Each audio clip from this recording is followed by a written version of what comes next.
Mister Arnold جو فلسفے کا استاد تھا علامہ اقبال علیہ رحمہ کا، اس نے ایک کتاب لکھی تھی پریچنگ آف اسلام.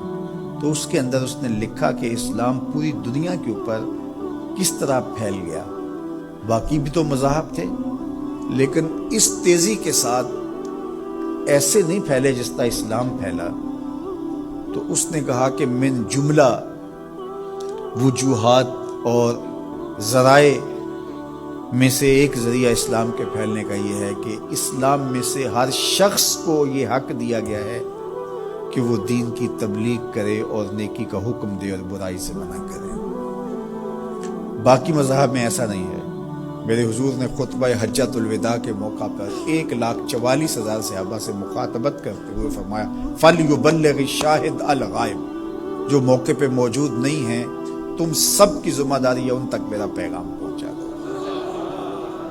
بلغوا عنی ولو آیہ، میری جانب سے ایک آیت بھی آتی ہو تم نے اس کو آگے منتقل کر. مومن ایک معاشرتی فرد ہے جو صرف اپنے آپ کو ہی نہیں بچاتا، دوسروں کو بھی بچاتا ہے، دوسروں کی بہتری کا ضامن ہوتا ہے.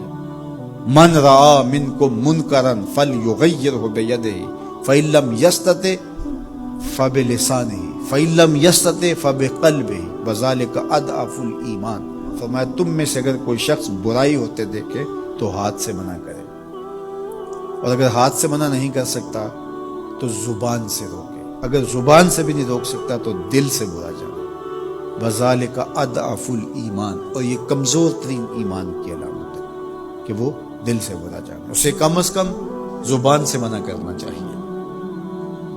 کوشش تو ہو کہ ہاتھ سے منع کرے، لیکن آج کل وہ کہتے ہیں جی اب کسی کو کہنے کا زمانہ نہیں رہا. کسی حد تک یہ بات سمجھ میں آتی بھی ہے کہ آج کسی کو اگر کہیں تو وہ الٹا ناراض ہو جاتا ہے، بلکہ کسی کی اولاد کو کوئی تربیتی بات کہیں تو والدین آگے کہتے ہیں کہ تمہیں کس نے حق دیا ہے.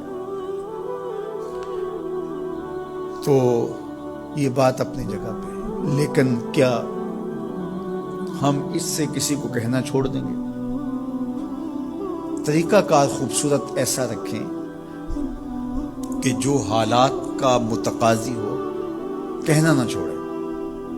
بعض کہتے ہیں کہ جی سانو کی لگے، اپنے گھر میں کوئی چھاج بجائے یا چل لے. یہ دور نہیں رہا، زمانہ نہیں رہا کسی کو کہنے کا.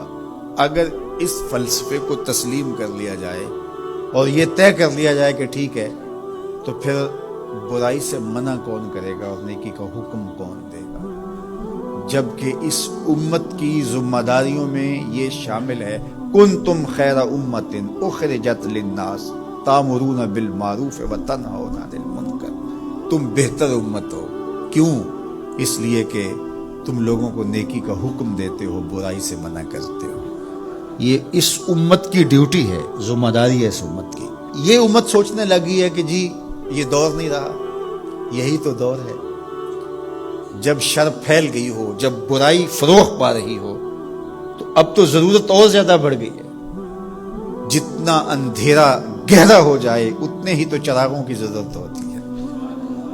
اور ہم یہ فلسفہ تراش کے اپنے نفس کو مطمئن کر لیا کہ یہ دور نہیں رہا کسی کو کہنے کا. حضور نے مثال بیان فرمائی کہ کشتی میں سارے لوگ قابض ہو کے اپنی جگہ کو طے کر کے بیٹھ جاتے ہیں اور سفر شروع ہو جاتا ہے، اور ایک شخص اپنے ہی حصے کی جگہ میں سوراخ کرنا شروع کر دیتا ہے، اور باقی اگر اس کا ہاتھ نہیں پکڑتے، اس کو روکتے نہیں ہیں اور کہتے ہیں ٹھیک ہے وہ اپنی جگہ پہ کر رہا ہے، اپنے گھر چھاج بجائے چلنی ہمیں کیا لگے. تو تھوڑی دیر کے بعد کشتی ڈوبے گی تو یہ بھی سلامت نہیں رہ پائیں گے. اور اگر اس کا ہاتھ پکڑ لیتے ہیں تو وہ بھی بچے گا اور یہ بھی ڈوبنے سے محفوظ رہیں گے. جب برائی پنپتی ہے، برائی کی نشو و نما ہوتی ہے، تو کیا وہ چنگاریاں ہمارے گھروں کو خاکستر نہیں کرتی؟ معاشرہ تباہ ہوتا ہے تو ہم اپنی اولادوں کو پھر